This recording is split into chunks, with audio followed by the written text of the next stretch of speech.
The cargo alarm tripped at the worst possible moment, 3 seconds after Cale Morin's freighter crossed the Adrenic checkpoint, and 2 seconds before the patrol corvette's scanning beam swept her hold. She killed the alarm with a slap of her palm against the override panel, and the silence that followed was louder than the siren had been. In the hold beneath her feet, packed inside false-bottomed crates labeled as industrial sealant, 14 unlicensed star chart plates rattled against their foam cradles. Each plate showed a region of space that, according to every official survey published in the last 1100 years, did not exist. The patrol corvette's beam passed over and through the freighter like a slow white finger dragging across a page. Cale held her breath. The beam lingered on her portside hull longer than normal, long enough for the sweat on her palms to go cold, then slid forward to the cargo section. She watched the scan indicator on her console pulse amber.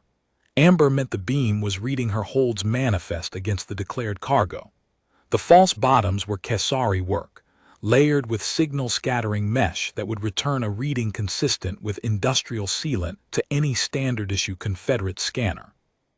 But Cale had learned a long time ago that the gap between standard issue and what the officer on duty happened to be running was where careers ended and prison terms began.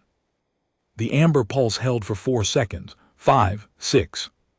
Then it went green, and the beam swept past.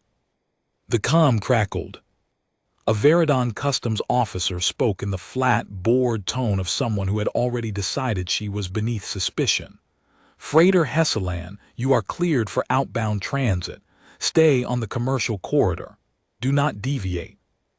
"Copy checkpoint. Hessalan outbound on corridor 7. She waited until the corvette's silhouette shrank to a cold blue point behind her, and then she exhaled for what felt like the first time in a full rotation. 14 plates, 14 stolen glimpses of the space the Confederacy had decided the galaxy was not allowed to see. Each one worth more than her ship, her cargo license, and the last 6 years of her life combined, not because of what they showed, but because they proved that someone, at some point, had charted the forbidden region and then been made to forget they had done it. Cale Morin was a smuggler, not the glamorous kind, not the kind the entertainment feeds made stories about dashing rogues outwitting empires with a wink and a quick engine burn.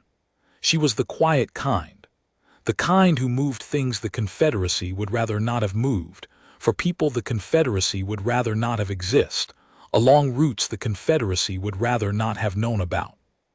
She had been doing it for 9 years, and in that time she had moved banned medical compounds, unlicensed translation firmware, restricted cultural archives, and once, just once, a living passenger who had been sentenced to memory erasure for publishing a paper on pre-Confederacy navigational records. That last job had taught her something. The passenger, a Tellurai linguist named Ravon, had sat in the Hessalan's secondary cabin for 7 days while Cale ran the ship through a chain of dead drop stations to avoid the Confederacy's pursuit grid. During those 7 days, Ravon had told her what his paper contained. It was not subversive. It was not political. It was a comparative analysis of navigational terminology across 6 pre-compact civilizations, and all it demonstrated was that 6 unrelated species had independently developed the same word for a specific region of space. The word, in each language, translated roughly as the place that was removed. Not the dangerous place, not the forbidden place, not the place of death or the place of monsters, the place that was removed, as if the region had once been present on their charts and someone had taken it away. Ravon had been sentenced to memory erasure for noticing a linguistic pattern. The Confederacy had not disputed his scholarship. It had not published a rebuttal or funded counter-research. It had simply decided that the observation was too dangerous to exist in a mind that might share it. The pattern itself, the convergence, the shared vocabulary of removal, was the threat. Cale had delivered Ravon to a safe harbor on the outer rim and collected her fee and moved on, but she had not forgotten the word. the place that was removed. It had lodged in her mind like a splinter, and over the following 2 years it had worked its way deeper until it became the lens through which she saw everything the galaxy chose not to say. But the star chart plates were different. Everything else she had ever smuggled was illegal because someone powerful found it inconvenient. The plates were illegal because they depicted the one place the galaxy had collectively agreed to pretend was empty. The Forbidden Zone, Sector Null, the Uncharted Reach. It had a dozen names depending on which species was refusing to discuss it. Every name meant the same thing. Here is the edge of the map, and you will not look past it, and you will not ask why. And if you do ask why, no one will answer. And if you push harder than that, you will discover that the silence has teeth. Kale had been running contraband along the zone's outer boundary for 3 years. In that time, she had learned exactly 2 things about it. First, the boundary was not a natural feature. It was maintained. Beacon networks, sensor blinds, and navigational interdictions kept every commercial and military route bent away from the region like water flowing around a stone. Someone was spending an enormous amount of resources to make sure the galaxy's traffic never drifted close enough to see what was on the other side. Second, the people who maintained the boundary were not the Confederacy. The Confederacy enforced the exclusion its customs officers checked for contraband charts. Its courts sentenced anyone caught with zone-adjacent data, but the actual infrastructure of avoidance was older than the Confederacy by centuries. Kale had found maintenance logs in the plates that predated the founding of the Veridon Compact. Someone had been keeping the galaxy away from that sector of space since before the current political order existed, and the current political order had simply inherited the job without ever being told what it was guarding. That was what made the plates dangerous. Not the cartographic data itself. The coordinates were useless without the navigational keys to decrypt the datum shifts, but the implication. The plates proved that the Forbidden Zone was not forbidden because something terrible lived there. It was forbidden because someone had built the forbidding. The avoidance was not instinct. It was architecture. And architecture could be mapped. She had tried to explain this to a fence on Tanith Ring 6 months earlier, a Veridon merchant named Draal who dealt in restricted navigational data. Draal had listened, his chromatophores cycling through shades of uncomfortable yellow, and then he had told her to stop talking and never bring the subject up again. "You are describing the boundary infrastructure as if it were a machine," Draal had said. "Machines can be understood. Machines can be circumvented. If you say these things to the wrong people, you will learn that the silence around the zone is not a policy. It is a reflex, and reflexes do not negotiate." 2 weeks after that conversation, Draal's shop had been closed, not rated closed. The lease terminated, the inventory liquidated, the merchant himself relocated to an address that did not appear in any station directory. Kale had asked 3 other contacts on Tanith Ring what had happened to Draal. 2 of them said they had never heard the name. The third looked at her with an expression she recognized the careful blankness of someone choosing survival over truth, and said, "Some merchandise is not worth carrying, Moren. Find a different specialty." She had not found a different specialty. She had found Uvaith. Kale docked at Tanith Ring 3 days later, a sprawling orbital bazaar on the outer edge of the Adrenic Reach, where the Confederacy's authority thinned to a polite fiction. Tanith Ring was where you went when you wanted to sell something that did not officially exist to people who would not officially buy it. The station's economy ran on the gap between what the galaxy said and what the galaxy did. Her buyer was waiting in a rented berth on the station's lower concourse, a Kesari academic named Uvaith who had been quietly assembling Forbidden Zone research for the better part of 2 decades. Uvaith was old for a Kesari, her dorsal plates dulled to a matte gray, her movements deliberate and unhurried. She examined each of the 14 plates with a jeweler's precision, holding them up to a portable light bench, and studying the etch patterns with a magnifying interface clipped over her left eye. These are genuine, Uvaith said finally. Pre-compact survey plates. The datum encoding matches the Halcyon period, roughly 1,500 years before the current exclusion protocols were standardized. Which means someone was charting the zone before anyone decided it should be off-limits. Precisely. Uvaith set the last plate down and looked at Kale with the careful stillness of someone about to say something they had rehearsed, which is why I need you to go further. Kale leaned against the bulkhead and crossed her arms. Further than what? Further than plates. I have spent 21 years collecting fragments, charts, maintenance logs, navigational relics, decommissioned beacon codes. I have enough now to reconstruct the original survey grid. The one that existed before the Forbidden Zone was forbidden. Uvaith's voice was steady, but the tips of her dorsal plates had flattened, a Kesari stress response she was not quite managing to suppress. I can decode the datum shifts. I can produce a navigable route into the zone's interior.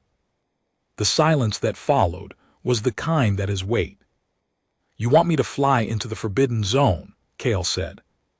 I want you to fly to the boundary. I want you to cross it. I want you to record what you find on the other side's sensor logs, visual captures, navigational readings, and I want you to bring that data back. No one comes back from the zone, Uvaith. That is the entire point of the zone. No one comes back because no one goes. The exclusion infrastructure prevents approach. The cultural prohibition prevents curiosity, and the legend, the myth of the zone as a place of extinction, a place where fleets vanish and species are unmade, prevents anyone from testing whether the infrastructure and the prohibition are justified. Uvaith picked up one of the plates and held it so the light caught the etched lines. These plates tell me something, Kale. They tell me that 1,500 years ago, someone charted this region in full. They mapped it, they surveyed it, they recorded it. And then someone else came along and erased every trace of that work, not because the region was dangerous. Because the region contained something that someone decided the galaxy was not ready to see. Or because it was dangerous, and they erased the charts to save lives. If it were simply dangerous, they would have marked it as dangerous. They would have posted warnings, established hazard beacons, published threat assessments. That is what civilizations do with dangerous places. They label them. They do not erase them. Erasure is what you do with secrets. Kale stared at the plate in Uvaith's hand. The etched lines were fine and precise, the work of a civilization that had taken pride in its cartography. Someone had spent years mapping that region of space. Someone else had spent years making sure no one knew the mapping had ever happened. She thought about the boundary beacons she had skirted 100 times. The navigational interdictions that bent commercial routes away from the zone like ribs around a wound. The customs officers who checked for contraband charts without ever being told what the charts depicted. The entire galaxy, thousands of species, millions of worlds, an 1,100-year-old political order, collectively maintaining an avoidance they could not explain and had never questioned. How much, Kale said. Enough to buy a new ship, a new identity, a new life on any world in the Reach. I don't want a new life. I want to know what's on the other side. Uvaith's dorsal plates rose slightly. Then we want the same thing. The preparations took 40 days. Uvaith's navigational route required modifications to the Hessaland sensor suite, its drive harmonics, and its hull signature. The route itself was a narrow thread woven through gaps in the beacon network places, where the interdiction coverage was thin enough to slip through if you knew exactly when and where to push.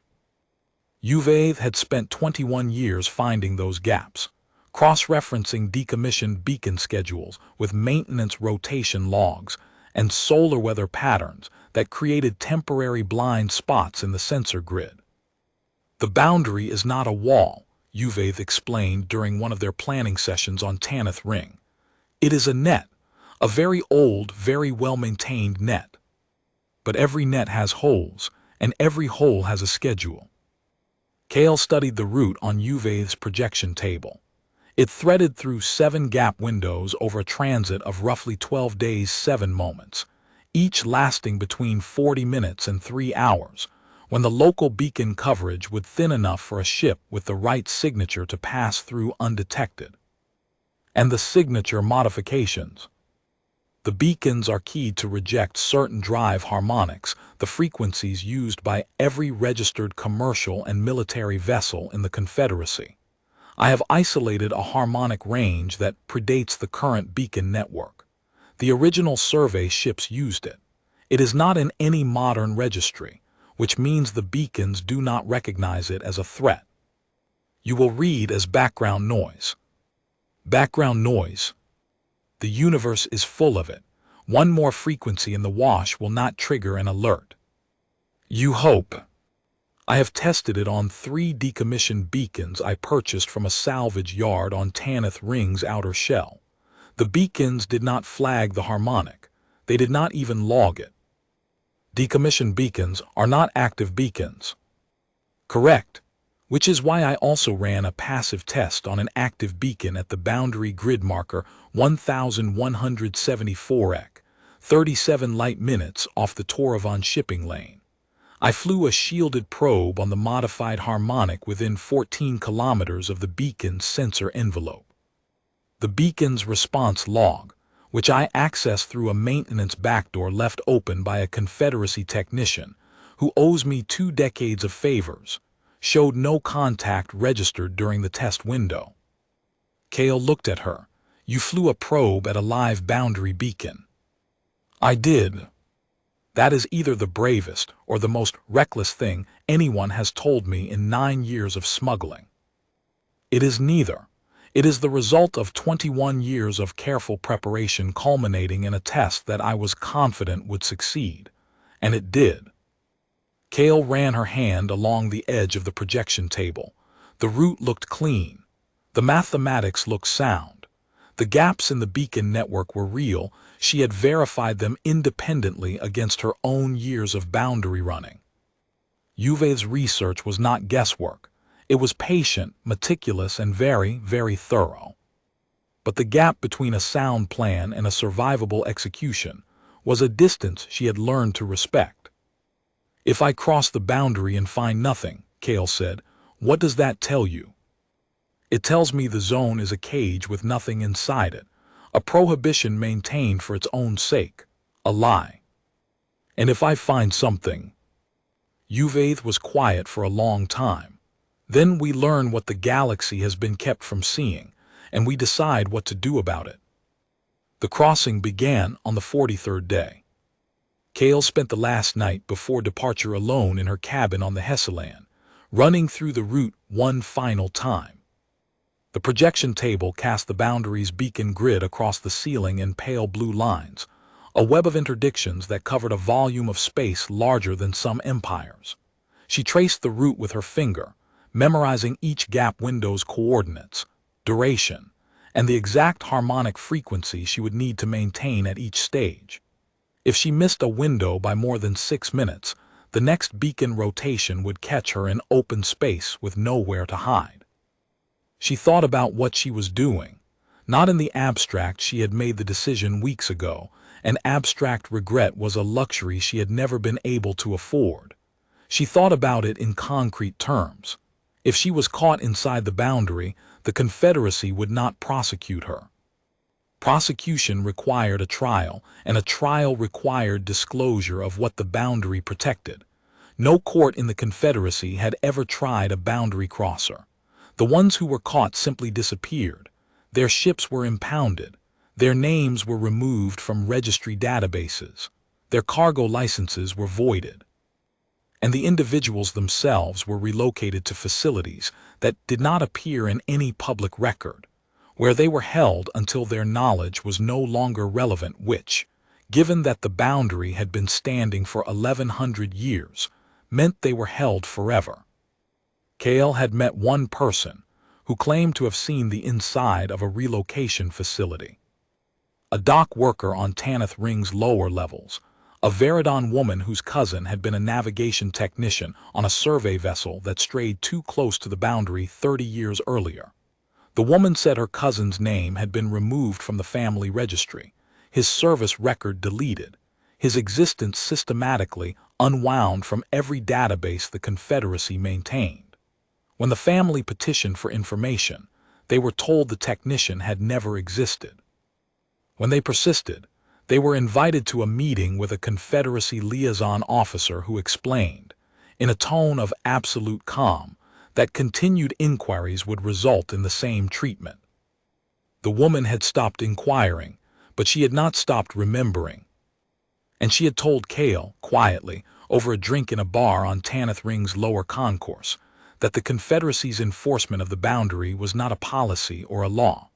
It was a reflex, an institutional muscle memory so old and so deeply embedded that the people enforcing it no longer knew why they were doing it.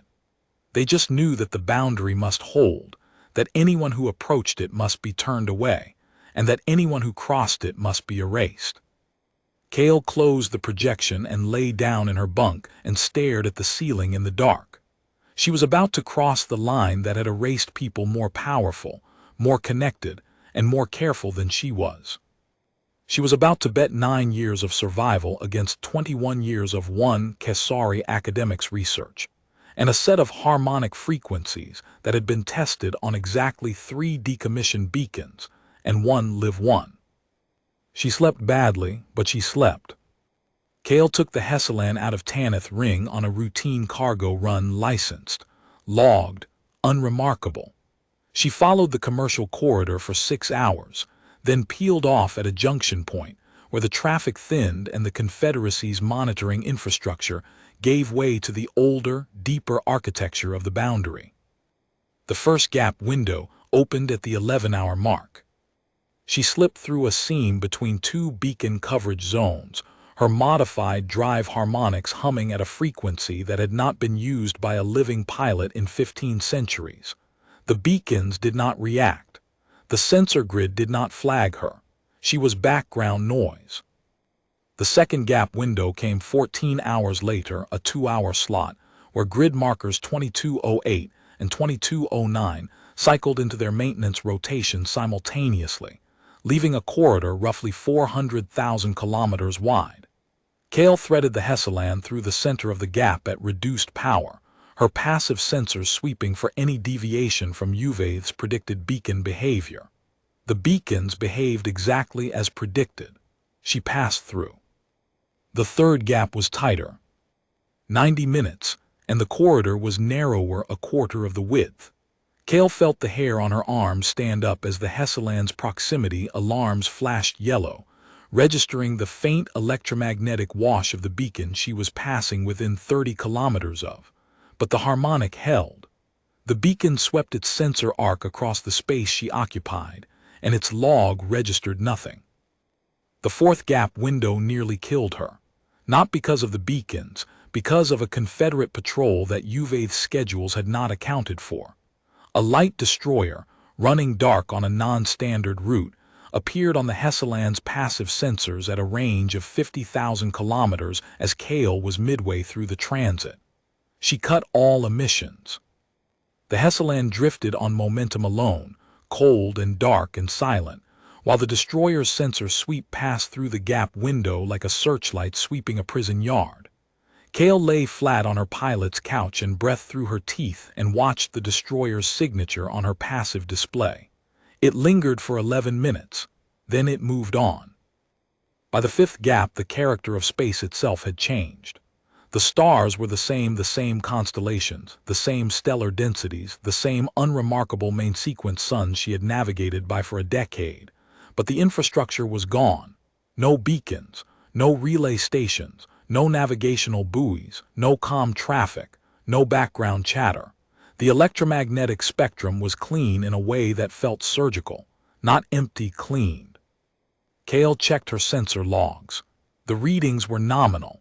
No radiation anomalies, no gravitational distortions, no evidence of weapons fire or debris fields. The space she was moving through was simply space. Unremarkable, uncontaminated, utterly ordinary, except for the absolute absence of anything that any civilization had ever built in it. The sixth gap window passed without incident, then the seventh. She was inside the forbidden zone. Kale let the Hessaland drift on minimum power and listened. The ship's passive sensors swept the surrounding volume of space in slow, patient arcs. She watched the data come in. Nothing at all. No signals, no emissions, no artificial structures within range of her sensors. The space inside the forbidden zone was exactly what the space outside the forbidden zone would have been if no civilization had ever touched it. Pristine, untouched, a stretch of galaxy that looked like it had been waiting. She pushed deeper. 2 days. The void around her remained clean, surgical in its emptiness, stripped of every trace of civilization. No debris, no abandoned stations, no derelict ships from the fleets the legends said had vanished here. Whatever the forbidden zone was, it was not a graveyard. It was a blank page. On the second night, Kale kept a ship's clock that maintained a day-night cycle.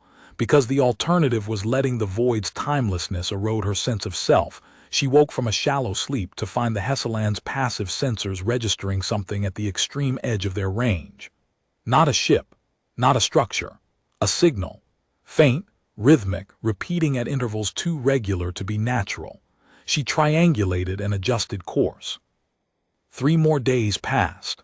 The Hessaland's supplies were calculated for a 20-day round trip, and Uvathe's route had accounted for 5 days of interior exploration before the return windows opened. Kale used them methodically, running expanding sensor sweeps in a spiral pattern, recording everything. On the 4th day inside the zone, she found the first marker. It was small, a metallic cylinder roughly 2 meters long, tumbling in a slow rotation at the Lagrange point of a binary star system. Kale brought the Hessaland alongside it and scanned. The cylinder was old, very old. Its hull was pitted with micrometeorite impacts accumulated over what her dating algorithms estimated at between 800 and 1200 years. But the cylinder was not derelict. It was transmitting. The signal was faint, a low-power pulse repeating at intervals of exactly 90 seconds. Kale decoded it. The content was a single phrase, rendered in a language her translation firmware did not recognize. She ran it against the Hessaland's linguistic database. No match. She ran it against the expanded databases Uvathe had loaded before departure, databases that included archived languages from pre-compact civilizations, extinct species, and colony ventures that had been lost and never recovered. The firmware returned a partial match. The language was a dialect of Old Veridon, a form that had been dead for roughly 2,000 years. The phrase translated approximately as, "You are seen. Continue." Kale stared at the translation for a long time. Then she checked her sensors again. Still nothing. No ships, no structures, no indication of any intelligence watching her approach. Just the cylinder, tumbling in its patient rotation, repeating its 90-second invitation. She continued. The second marker appeared 6 hours later. Then a third, a fourth, a fifth, a trail of cylinders stretching through the void like cairns along a mountain path. Each one transmitting the same phrase. Each one older than the last.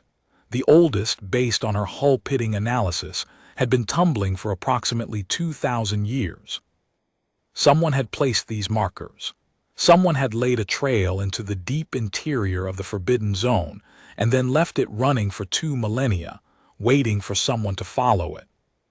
Kale sat in her pilot's chair and stared at the marker trail stretching ahead of her on the sensor display. A dotted line of patient transmissions leading deeper into the space the galaxy pretended was empty. Every instinct she had developed in 9 years of smuggling told her to turn around. The forbidden zone was forbidden for a reason. The legends were consistent across 1,000 species. No one comes back.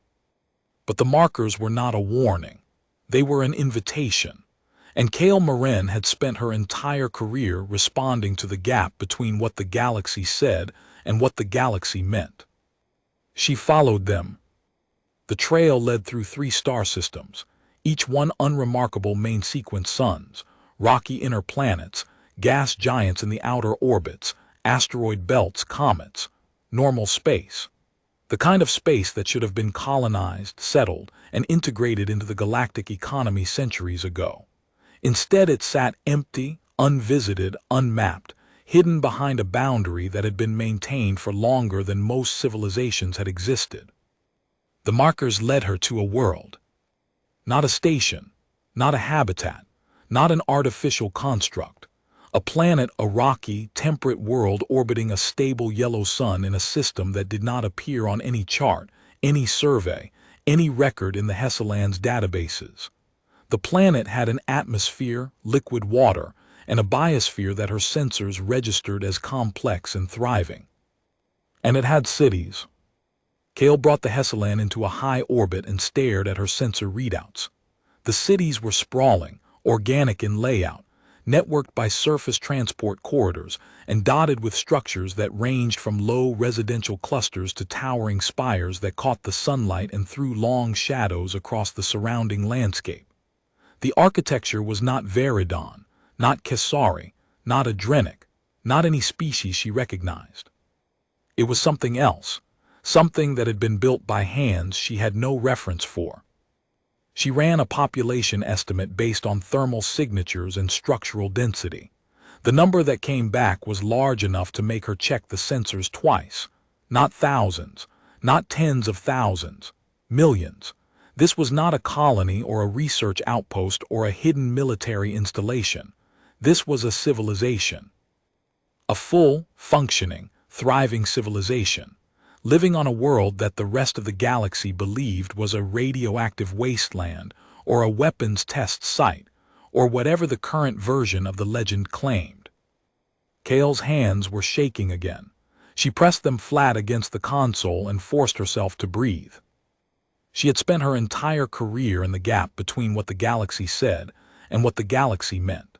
She had made her living on the difference between the official story and the truth. But this, a populated world inside the Forbidden Zone, a civilization erased from every chart, every record, every memory the galaxy possessed, this was a gap wide enough to swallow everything she thought she knew. Her comm panel lit up. The signal was clean, strong, and directed a focused transmission aimed precisely at her ship. The language was Confederacy standard. Perfect, unaccented, contemporary standard, the kind spoken on news broadcasts and in diplomatic chambers. Freighter Hesseland, you followed the markers. You are welcome to land. Kale's hand hovered over the comm. Her throat was dry. Her heart was slamming against her ribs with the steady, insistent rhythm of something that wanted out. "Who is this?" she said. "We are the ones you were told do not exist." Kale's hand trembled over the comm. She pulled it back and pressed it flat against her thigh to stop the shaking. She had spent 9 years running contraband past checkpoints, bluffing customs officers, and navigating the gray spaces of a galaxy built on enforced ignorance. She had never been afraid. Caution was not fear. Calculation was not fear. But this, a voice in a place that was supposed to be empty, speaking a language that should not have existed here, addressing her by name, this was something her experience had not prepared her for. "Identify yourself," she said. The pause was brief. When the voice returned, it carried the steady patience of someone who had delivered this message before and understood the weight of it. "Identification is better done in person. We are transmitting a landing corridor. The approach is safe. The choice to descend is yours." There was a landing corridor transmitting from the planet's surface coordinates, approach vectors, atmospheric entry parameters, all of it clean, professional, and calm. Kale ran every scan she had on the transmission source. The signal originated from one of the larger structures near the equatorial region of the planet. No weapons signatures, no defensive systems, no indication of hostility. She checked her weapons locker. A sidearm, a cutting tool, an emergency transponder that would be useless inside the zone because there was no one to receive its signal. She left the weapons where they were. If whatever waited on the planet's surface intended to harm her, a sidearm would be a gesture so futile it would be insulting. She landed. The descent through the atmosphere was smooth, no turbulence, no crosswinds, no evidence of weather manipulation or defensive energy fields. Just a clean, textbook atmospheric entry that deposited the Hessalan on a paved landing area surrounded by low, tree-lined hills. The landing struts settled into the pavement with a solid, unremarkable thud. Kale sat in the pilot's chair for a full minute after touchdown, watching her sensor readouts. No energy weapons pointed at her ship, no containment fields, no armed patrols converging on her position. The only moving signatures were biological, warm-blooded, bipedal, clustered in a small group at the edge of the landing area, waiting. She opened the hatch. The world was green. That was the first thing, the overwhelming, almost aggressive greenness of a planet that had been allowed to grow without being stripped, mined, or industrialized past its recovery point. Trees, grass, flowers in colors Kale did not have names for. The air that flooded the Hessalan's cabin when she cracked the ventral hatch was clean in a way that made her sinuses ache. A delegation was waiting on the landing field. 5 individuals, standing in a loose semicircle at the edge of a paved area that was clearly designed for exactly this purpose, receiving ships. They were humanoid, bipedal, bilaterally symmetrical, with proportions that placed them squarely within the morphological range of a dozen species Kale had encountered in her years of smuggling. But they were not any of those species. Their skin had a warmth to it that looked almost lit from within. Their eyes were steady, patient, and old in a way that had nothing to do with age. They wore simple clothing, functional, well-made, unadorned. No uniforms, no insignia, no weapons. The one in the center stepped forward, a woman, by the morphology Kale's brain defaulted to. Tall, straight-backed, with gray threaded through dark hair and lines around her mouth that suggested decades of holding expressions she did not share. "My name is Wrath," the woman said. "I am the current speaker. You have questions. We have been waiting a very long time to answer them." Kale looked at the 5 of them, at the city beyond the landing field, at the green that reached to the horizon in every direction, at the sky, which was blue and open and utterly unlike the cold void she had spent her life navigating. "What are you?" she said. And Wrath's expression did not change. "We are human." The word landed like a stone, dropped into still water. Human. Kale knew the word. Everyone in the galaxy knew the word. It was the word that was not spoken in polite company, the word that lived in the margins of old texts and the whispered warnings of elder species, and the careful, deliberate blanks on every star chart published in the last 11 centuries. Human was the word the galaxy used the way a child uses the name of a creature it has been told lives under the bed, with fear, with fascination, and with the absolute certainty that saying it too loudly would summon something that could not be unsummoned. But humans were extinct. Humans were myth. Humans were the species that had done something so terrible, so incomprehensible, that the galaxy had erased their territory from its maps and agreed to never speak of them again. The forbidden zone was where they had lived. The boundary was the scar they had left. The legend was the galaxy's memory of whatever it was they had done, distorted by time and terror into a prohibition that no one questioned because no one wanted to know the answer. That was the story. That was what Kale had believed her entire life, the same way she believed in gravity and starlight and the basic structure of the periodic table. Humans were gone. The forbidden zone was the place they had been. The galaxy had moved on.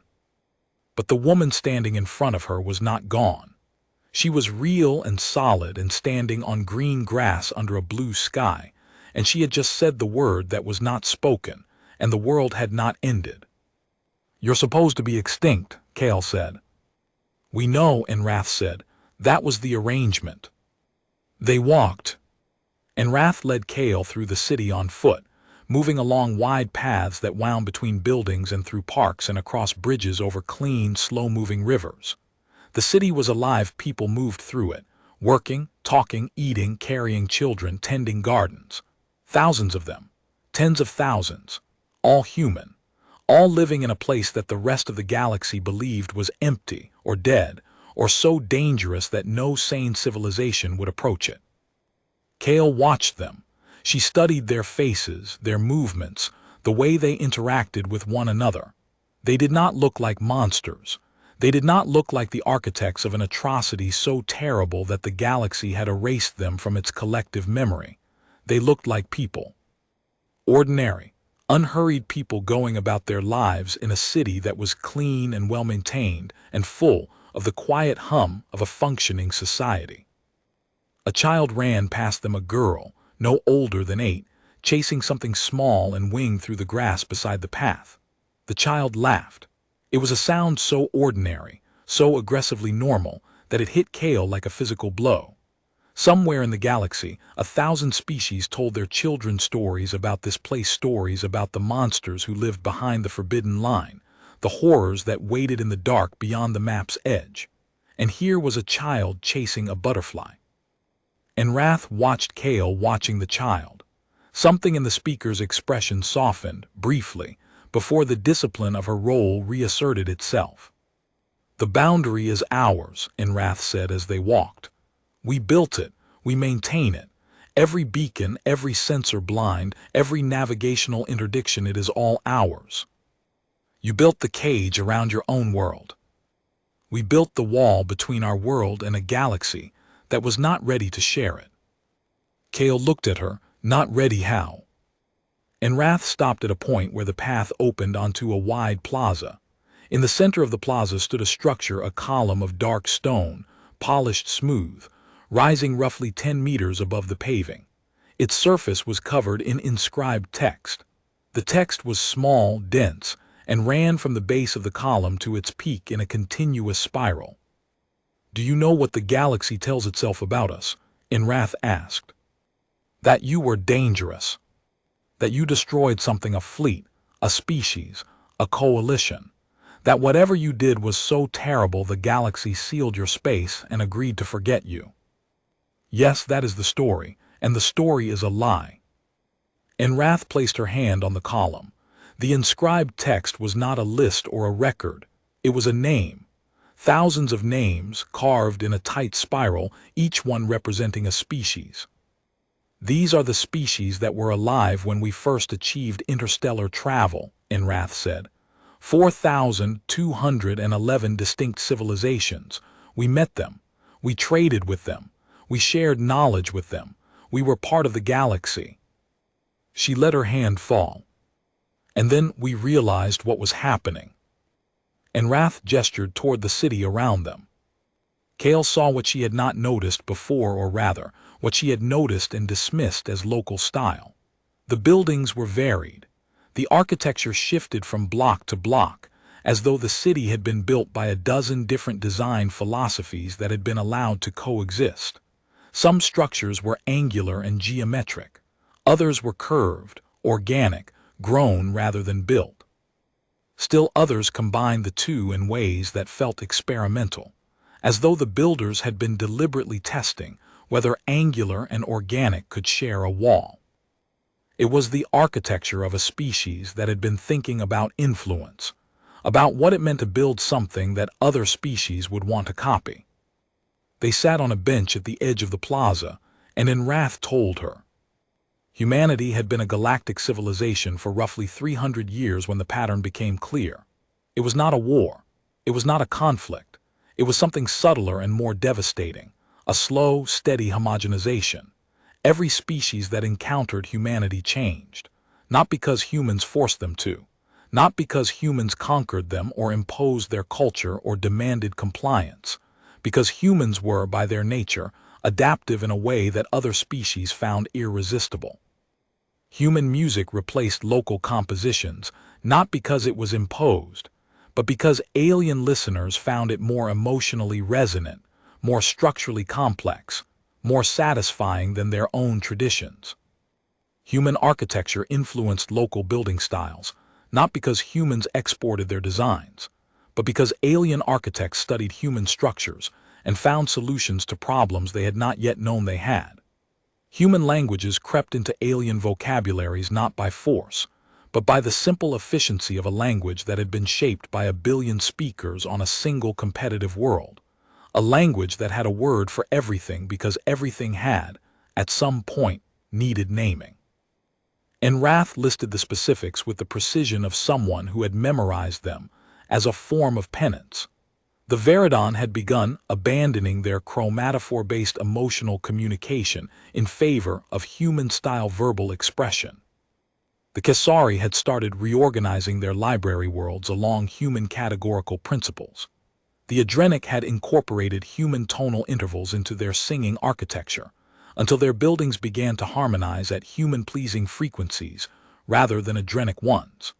The Tellurai Kale thought of Ravan, and his linguistic research had started structuring their philosophical debates in the human dialectical format rather than their native spiral argument tradition.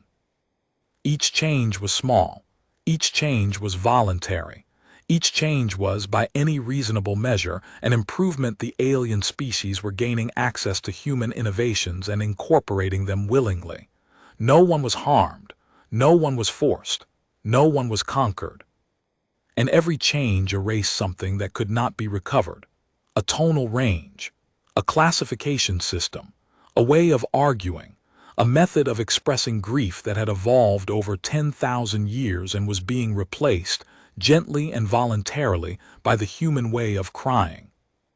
Human social structures, human economies, human art, human food, human technology, all of it propagated outward from every point of contact like a slow, warm tide, and everything it touched was gently, incrementally reshaped. We did not conquer anyone, Enrath said. We did not suppress anyone. We simply existed, and our existence was so culturally dense, so adaptive, so persistent that everything around us began to orbit us, not by our intention, by our nature. And you saw this happening. We saw it, and we projected forward. 300 years of cultural contact had already altered 60% of the species we had engaged with. At the rate the influence was spreading, within another 500 years, there would be no distinct alien cultures left, only variations of us. Human-adjacent civilizations wearing their old names but thinking in our patterns, building in our shapes, dreaming in our rhythms. Kale sat with that for a long time. The plaza was quiet. The column of names stood in the late afternoon light, its carved spiral catching shadows that made the letters seem to move. "So you left," she said. "Not immediately. First we tried modification. We altered our broadcasts, restricted our trade goods, filtered our cultural exports. We imposed quotas on our own art, our own music, our own architecture, trying to reduce the density of what we were putting into the galactic commons. It did not work. The influence was not in our products. It was in us. In the way we thought, the way we solved problems, the way we told stories. Every conversation between a human diplomat and an alien counterpart was a transmission. Every shared meal was a cultural payload. Every act of kindness, every moment of empathy, every instinctive human gesture of connection was a seed that would grow into a vine that would, given time, reshape whatever it touched." And Rath paused. The shadows on the plaza had shifted while she spoke, the column of names now standing in a band of amber light that made the inscriptions glow. "We realized we could not reduce our influence without ceasing to be human, and we were not willing to become less than ourselves. So we chose the only option that preserved both us and them. We withdrew, voluntarily, completely. We pulled back behind the boundary we had built, and we sealed it, and we stayed inside." "And the legend?" And Rath's mouth tightened. "The legend was the price. We could not simply disappear. A civilization does not vanish without explanation. So we gave them one. We allowed the narrative to form.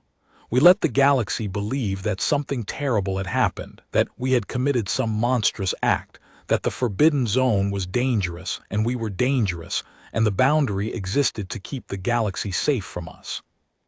You let them think you were monsters. We let them think whatever they needed to think to stay away. The truth that we left to protect them from becoming us was not a story that would have kept them out. Who fears a species that withdrew out of kindness? Who avoids a region of space because its inhabitants loved them too much to stay? The galaxy needed a reason to be afraid, so we gave it one. We became the myth, the forbidden, the thing that lives on the other side of the map that no one dares to cross. For 1100 years. For 1100 years. And in that time, the species on that column have flourished. Their cultures have diverged, diversified, evolved on their own terms. The Veridon developed their star metal art without our sculptors influencing it. The Kasari built their library worlds without our archival systems shaping them. The Adrenic created their singing architecture without our music rewriting their scales. 4,000 species, each one growing in its own direction, unbent by the gravity of our presence. Kale looked at the column. 4,000 names. 4,000 civilizations that had been allowed to become themselves because one species had chosen to step off the stage. And the boundary, she said. The beacons, the interdictions, the sensor blinds. We maintain them. Every cycle, every schedule, every gap window your navigator exploited to get here, we placed every one of them. We wrote the architecture of our own exile, including the gap windows. Wrath looked at her. There was something in her expression that Kale had not seen before, a flicker of amusement, or recognition, or something older than both.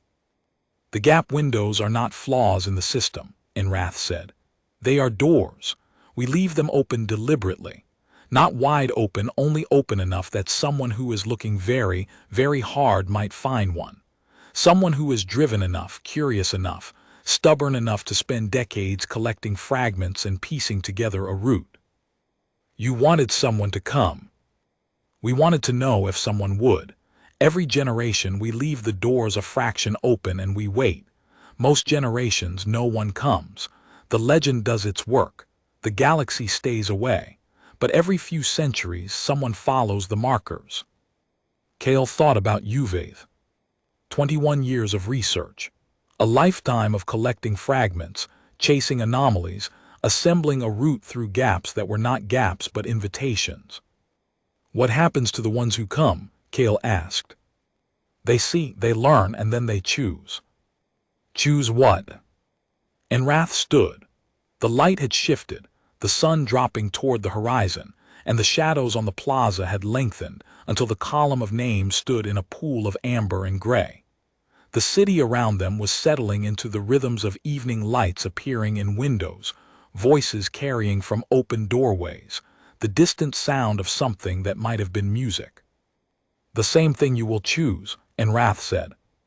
Whether to go back and tell the galaxy what you found, or whether to go back and keep the silence.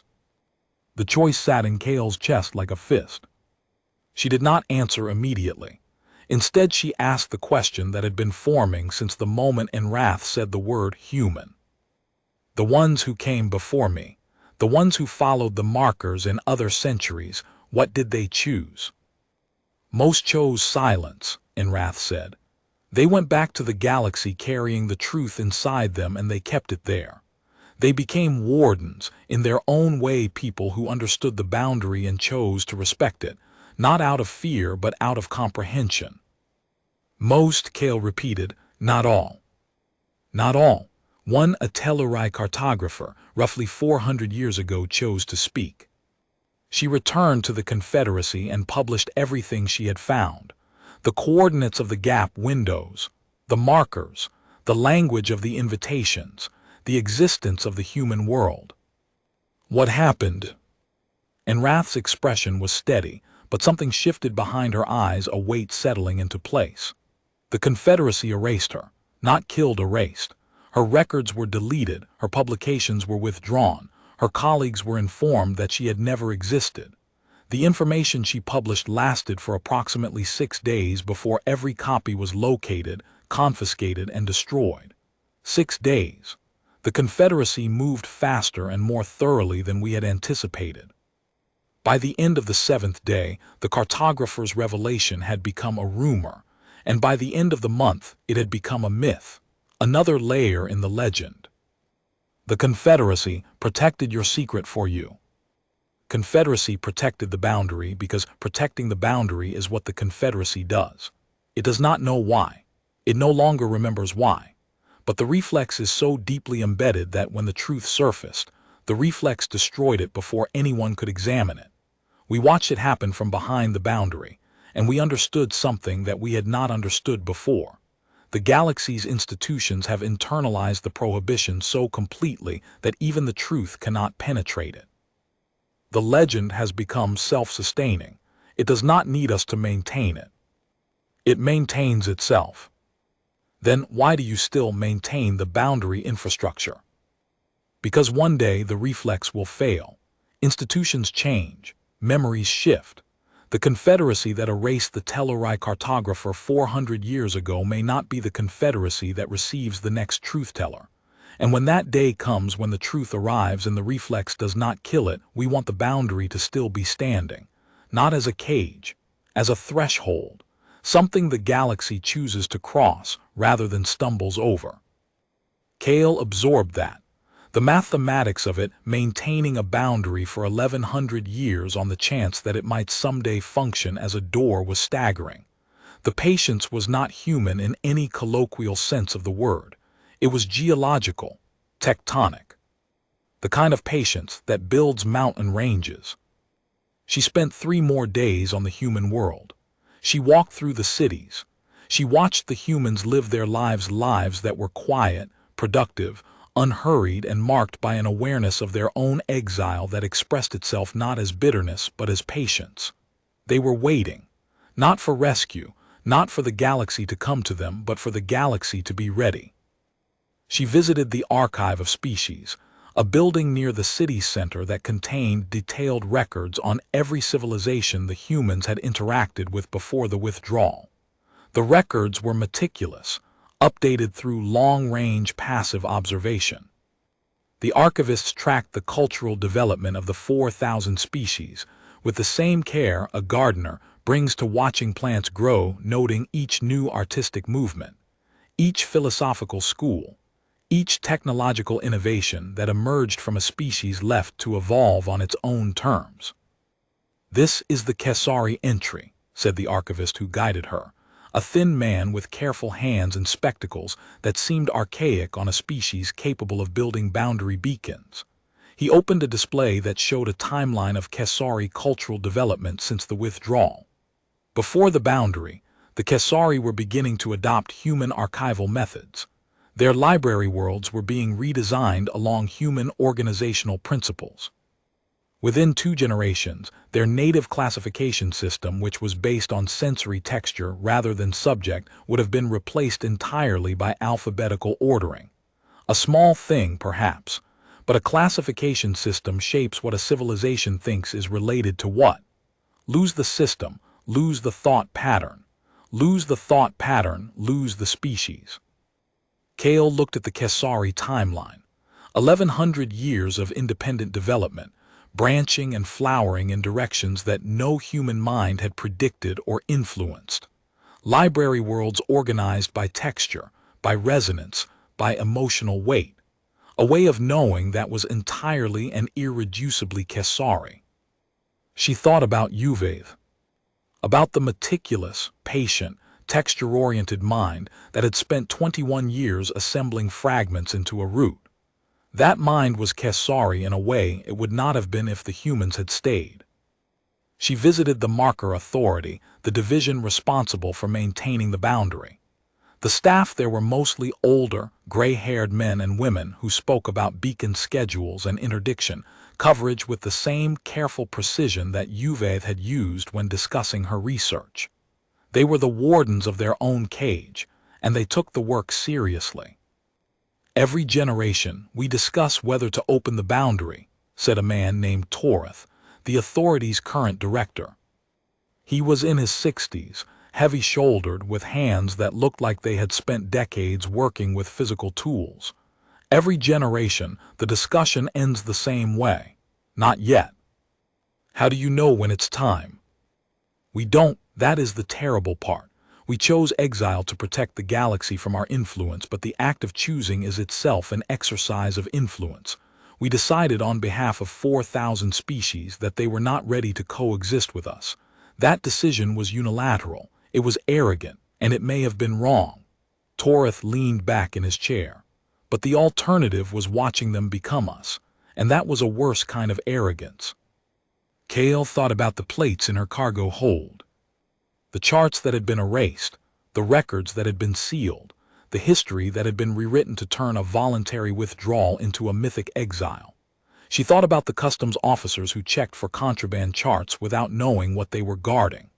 The navigational interdictions that bent the galaxy's traffic away from a region of space that was not dangerous, was not empty, was not forbidden, was simply inhabited by a species that loved the galaxy too much to stay in it. She thought about Uvaith, waiting on Tanith Ring with 21 years of research and the desperate hope that the Forbidden Zone would yield its secret. She thought about Drawl, the Veridon fence who had vanished from Tanith Ring after discussing the boundary infrastructure. Had the Confederacy silenced him, or had someone inside the boundary's maintenance hierarchy, someone who understood the architecture from the inside, quietly removed a thread that was pulling too close to the truth? She did not know. She was not sure she wanted to. And she thought about what would happen if she told the truth. If she went back with her sensor logs and her recordings and her proof that the Forbidden Zone contained not a wasteland or a weapon or a horror, but a living civilization that had chosen to exile itself for the sake of everyone else, the legend would collapse. The boundary would be meaningless. The galaxy would flood into the zone, and within a generation, the slow, warm tide of human influence would begin again, and everything the humans had sacrificed 1,100 years of isolation to protect would start to erode. The galaxy would not fear humans anymore. It would be fascinated by them. It would invite them back, embrace them, integrate them, and in doing so, it would begin to orbit them just as it had before. The 4,000 species on the column would begin, slowly, gently, inevitably, to become variations of humanity, not by conquest, by proximity. Kale stood on the landing field beside the Hessalan on her last morning. The air was clean and green and warm. Enrath was there, and Torith, and a dozen others who had come to see her off. None of them asked her what she would do. None of them tried to persuade her. They stood and waited with the same patient stillness that had kept them behind the boundary for 11 centuries. "The markers," Kale said. "If I go back and say nothing, you'll leave them running." "We will leave them running," Enrath said. "The doors stay open. Someone else will come someday, and they will choose. And if someone chooses differently, if someone goes back and tells." Enrath looked at her with eyes that had seen the inside of a choice no one should have to make.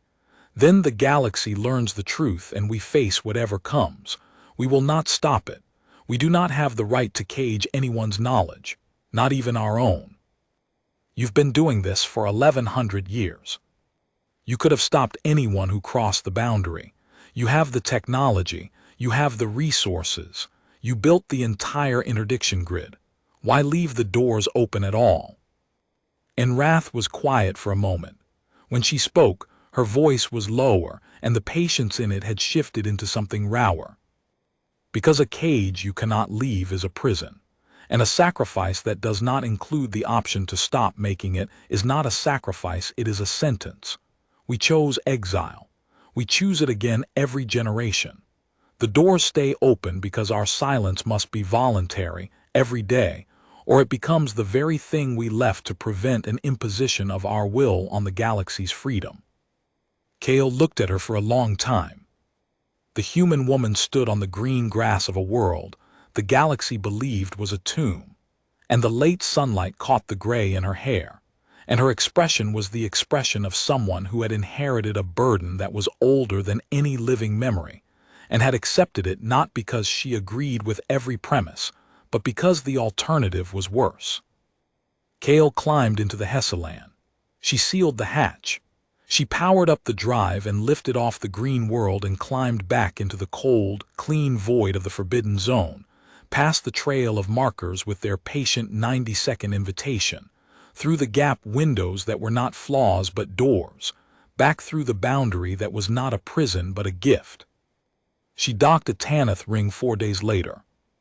The return transit through the gap windows had been uneventful, the beacons performing exactly as Uvaith had predicted, the modified harmonics passing through the interdiction grid like a whisper through a cathedral. The Confederate patrol she had evaded on the way in was gone, its route rotated to a different sector.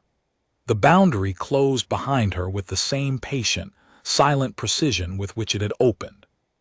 Tanith Ring looked different to her now. The station's chaotic commerce, its vendors and smugglers and gray market traders, all of it running in the gap between what the galaxy said and what the galaxy did, felt suddenly small. The gap she had spent her career exploiting was a hairline fracture compared to the chasm between what the galaxy believed about the Forbidden Zone and what the Forbidden Zone actually was. Every merchant on this station, every customs officer, every pilot, every species was living inside a story that had been written 1100 years ago by a civilization that had chosen to be remembered as monsters. The galaxy's entire concept of the forbidden, the legend that shaped policy, drove enforcement, generated fear, and erased anyone who looked too closely, was a gift disguised as a wound. Uvaith was waiting in the rented berth, her dorsal plates high with anticipation, her magnifying interface already clipped over her eye. She looked at Kale the way a woman looks at someone who has brought back the answer to the question that has defined her life.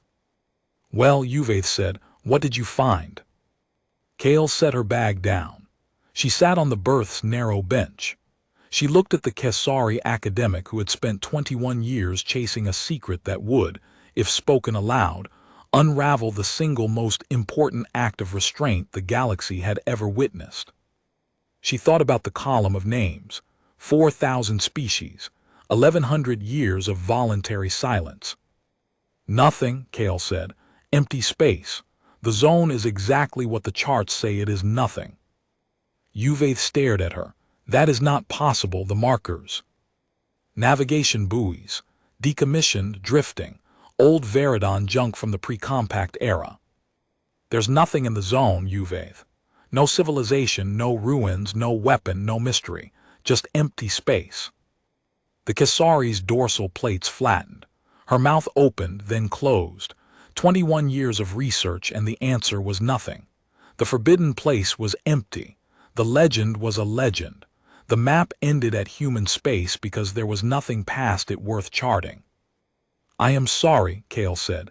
"I know this is not what you wanted to hear." Uvaith sat down slowly.